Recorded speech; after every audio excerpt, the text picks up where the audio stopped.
दोस्तों, आज की कहानी उत्तर प्रदेश के मुरादाबाद से संबंधित है। और ये कहानी आज हमको बहुत कुछ सिखाने वाली भी है।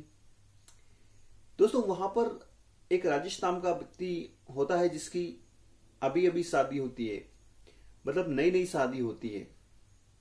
दोनों पति पत्नी अपने जीवन में बहुत खुश होते हैं, बहुत अच्छी तरह से जीवन यापन भी करते हैं। बस राजेश के साथ थोड़ी ये दिक्कत थी कि वो थोड़ा गरीब था, गरीब परिवार से था।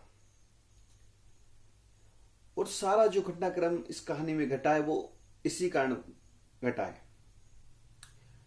दोस्तों, जब नई नई शादी होती है तो नया नया उत्साह भी रहता है और खुशियों का माहौल भी चारों तरफ रहता है। लेकिन आगे क्या होने वाला है ये राजेश को पता नहीं था, ना भी राजेश की पत्नी को ये पता था कि आगे उनके साथ एक ऐसा घटनाक्रम हो जाएगा जो वो सोच भी नहीं सकते थे, और ना शायद एक पिता ये सोच सकता है। तो दोस्तों, होता क्या है वो मैं आपको कहानी में आगे बताऊंगा, सब कुछ विस्तार पूर्वक बताऊंगा। दोस्तों, ये उत्तर प्रदेश के मुरादाबाद की घटना मैं आज आपको सुना रहा हूं। उत्तर प्रदेश के मुरादाबाद में एक गुमेठा नाम का एक गांव है, जहां पर राजेश नाम का एक व्यक्ति निवास करता है, अपने परिवार के साथ रहता है। नई नई उसकी शादी होती है, नया नया उसके पास उत्साह भी रहता है, खुशियों का माल घर में रहता है। लेकिन उसका जो परिवार है वो थोड़ा गरीब वर्ग का है। पैसे की कमी राजेश के पास यहाँ पर होती है। दोस्तों, कुछ समय बाद राजेश की जो पत्नी है गर्भवती हो जाती है, और फिर राजेश की पत्नी को एक दिन हॉस्पिटल में भर्ती कराया जाता है। राजेश गवर्नमेंट हॉस्पिटल की तलाश करता है, लेकिन जो पत्नी की स्थिति थी वो गवर्नमेंट के लायक नहीं थी, तो वो प्राइवेट में भर्ती कराने की सलाह वहीं के डॉक्टर राजेश को देते हैं कि आप अपनी पत्नी को प्राइवेट हॉस्पिटल में भर्ती कराइए, वहीं पर उसका उपचार सुविधापूर्वक हो पाएगा। लेकिन राजेश की जो कंडीशन थी वो प्राइवेट जो हॉस्पिटल है उसके अकॉर्डिंग नहीं थी, क्योंकि राजेश के पास इतना बजट नहीं था कि वो प्राइवेट हॉस्पिटल की फीस भर सके।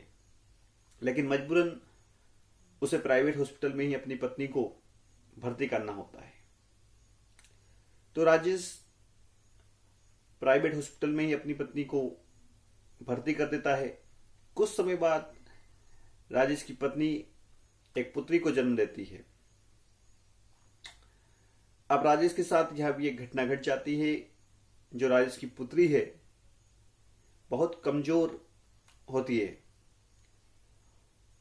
और डॉक्टर लोग भी उसे बहुत कमजोर बता देते हैं, आश्वस्त बता देते हैं कि ये लड़की बहुत ही कमजोर है। तो वहां पर भी राजेश की टेंशन और बढ़ जाती है। वो ये सोचने लग जाता है कि अब मेरी पुत्री का क्या होगा। वहां पर डॉक्टर राजेश की जो पुत्री है उसको कमजोर तो बताते ही हैं, साथ में ये भी बोल देते हैं कि ये आगे जाकर विकलांग भी रह सकती है। अब यहां राजेश के मन में बहुत सारे प्रश्न आ जाते हैं कि अगर ये विकलांग रही तो मेरे जीवन में कितनी क्या परेशानियां उठानी पड़ेगी। और राजेश को डॉक्टर ये सलाह देते हैं कि आप एक अच्छे बड़े प्राइवेट हॉस्पिटल में इस बच्ची को ले जाइए, जहां पर इसका अच्छे पूर्वक इलाज हो सके। लेकिन राजेश डॉक्टरों को अपनी मजबूरी बताता है कि मेरे पास बजट की कमी है, मेरे पास इतने पैसे नहीं है कि मैं एक अच्छे बड़े हॉस्पिटल में अपनी बच्ची को दिखा सकूं। राजेश के साथ उसका साला भी उसी हॉस्पिटल में रहता है और पूरी बात उस डॉक्टर को बताता है। लेकिन डॉक्टर सलाह देने के बाद वहां से चले जाते हैं। फिर राजेश और उनके साले आपस में डिस्कशन करते हैं कि अब क्या किया जाए। वे उस हॉस्पिटल में अपनी पत्नी को छोड़कर और अपनी पुत्री को वहां से साथ ले जाकर हॉस्पिटल में जहां पुत्री है वहां से उस पुत्री को उठाकर अपने साथ ले जाते हैं। अब अपने साथ कहां ले जाते हैं वो भी एक अलग ही पूरा घटनाक्रम है दोस्तों। बिना सोचे समझे राजेश अपनी पत्नी को बिना बताए, बिना डॉक्टर की सलाह लिए वहां से अपनी पुत्री को उठाकर चल देते हैं। इस बात की जानकारी वहां के हॉस्पिटल स्टाफ को भी नहीं देती कि राजेश अपनी पुत्री को यहां से ले गया है। दोनों व्यक्ति एक गांव में पहुंचते हैं। पास का ही एक गांव, उसी हॉस्पिटल के पास एक गांव होता है, वहां पर पहुंचते हैं। दोनों व्यक्ति वहां के कुछ गांव के कुछ लोगों से मिलते हैं और उनको एक समस्या ये बताते हैं कि पास ही के हॉस्पिटल में मेरी पत्नी ने एक पुत्री को जन्म दिया है, लेकिन मेरी जो पुत्री है वो अस्वस्थ होने के कारण मर चुकी है। गांव के सभी लोग उनकी बातों में आ जाते हैं और सोचते हैं कि ये घटनाक्रम कैसे क्या होगा। राजेश पूरी कहानी उनको बता देते हैं। हालांकि कहानी पूरी झूठी होती है, लेकिन राजेश उनको पूरा घटनाक्रम एक कहानी के रूप में बता देते हैं कि मेरी जो लड़की है अभी अस्वस्थ है और कुछ ही समय पहले इसका जन्म हुआ था, लेकिन अब ये मर चुकी है। हमको इस लड़की को दफनाना है। अब ऐसी दुख की घड़ी में गांव वाले लोग मदद करने के लिए आगे आते हैं। राजेश यहाँ पर गांव के लोगों से ये बोलता है कि एक फावड़े की हमें जरूरत होगी, साथ ही एक गड्ढा करने के लिए खेती और फावड़े दोनों की हमें आवश्यकता होगी। गांव के ही लोग फावड़ा और खेती की व्यवस्था कर लेते हैं। गांव के ही लोगों में से एक व्यक्ति, गांव के पास में एक नदी होती है, नदी के पास एक शमशान घाट है, वहां पर एक गड्ढा खोद लेता है बच्ची को दफनाने के लिए। गड्ढा खोदने के बाद राजेश और उसकी साला उस नदी के किनारे बने शमशान घाट पर खुदे गड्ढे के पास पहुंचते हैं और बच्ची को ले जाते हैं दफनाने के लिए। राजेश और उसके साले के साथ गांव के लोग भी इस दुख की घड़ी में उसके साथ जाते हैं। अब दोस्तों वहां पर जब राजेश और सभी गांव वाले पहुंचते हैं और जैसे ही उस बच्ची को दफनाने का प्रयास करते हैं, उस गड्ढे में डालने का प्रयास करते हैं, वो लड़की रोने लग जाती है। गांव के सभी लोग आश्चर्यचकित हो जाते हैं कि ये लड़की तो मरी नहीं है, जिसको राजेश मरी बता रहा था, कि लड़की तो जिंदा है। गांव के लोगों में एक शंका भर जाती है कि ये राजेश और उसके साला गांव वालों से एक झूठी कहानी बोला है।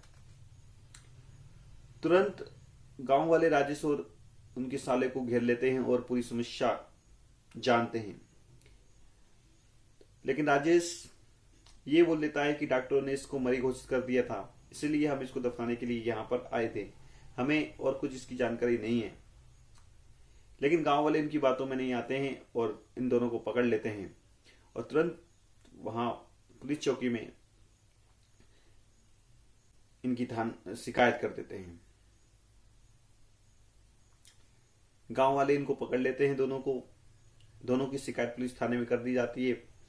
थानेदार आता है, दोनों को ले जाता है और पूछताछ करता है। जब पूछताछ की जाती है गहराई से, तो पूरी कहानी समझ में ये आती है कि राजेश अपनी पुत्री से एक तरह का परेशान हो गया था। परेशानी का कारण पैसा था। पैसे के कारण राजेश मजबूर हो गया था कि अपनी ही जिंदा बेटी को दफनाने चल दिया था, क्योंकि राजेश उसका भविष्य ये देख रहा था कि ये तो अब विकलांग रहेगी और विकलांग रहेगी तो ये अपाहिज किसी काम की नहीं रहेगी, इसलिए इसको दफनाना ही सही है। राजेश पूरा घटनाक्रम बताता है कि हम एक गरीब वर्ग से है, हमारे पास इतना पैसा नहीं है कि हम हमारी पुत्री का इलाज करा सके, इसलिए मैं पूरा ये घटनाक्रम करना चाहता था। मैं अपनी पुत्री को दफनाना चाहता था। पूरी कहानी राजेश यही बताता है कि मैं बहुत गरीब व्यक्ति हूं, मेरे पास पैसे नहीं है और इसके इलाज में जो पैसे चाहिए वो मैं कहां से लाऊंगा। इसलिए राजेश ने पूरा कदम उठाया, पूरी घटना की जानकारी पुलिस को दी। तो दोस्तों इस कहानी में इस प्रकार से पूरा घटनाक्रम घटता है। तो आप अपनी राय अवश्य रखें कि राजेश का ये करना क्या अपनी पुत्री के प्रति सही था।